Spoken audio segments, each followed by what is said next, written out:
atong testingan, atong ilailahon ang atong sukiting paminaw diri sa Bago Aplaya ning atong syudad sa Davao. Maimutag kanimo, madam. Muntag sa... Sa pangalan? Ako din si Rodelyn Parian, ng Barrio Pogi. Challenge accepted ba? Challenge accepted. Okay, challenge accepted, Kasamang John. 1, 2, 3, go! At makakarating sa tahanan, kapaskuhan, pagmamahalan, bumuhos ng galak ng tuwa.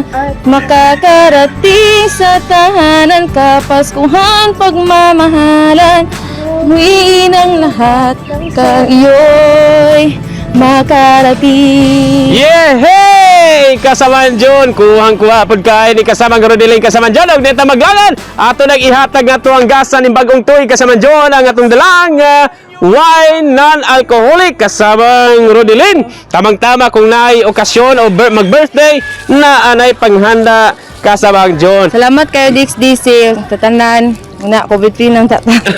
Ayan. So, Kasamang John, salamat Kasamang Rodelyn. Kawan na to si Radyoman Aimee Ginita, Radyoman Joel Bray, Tatak RMN.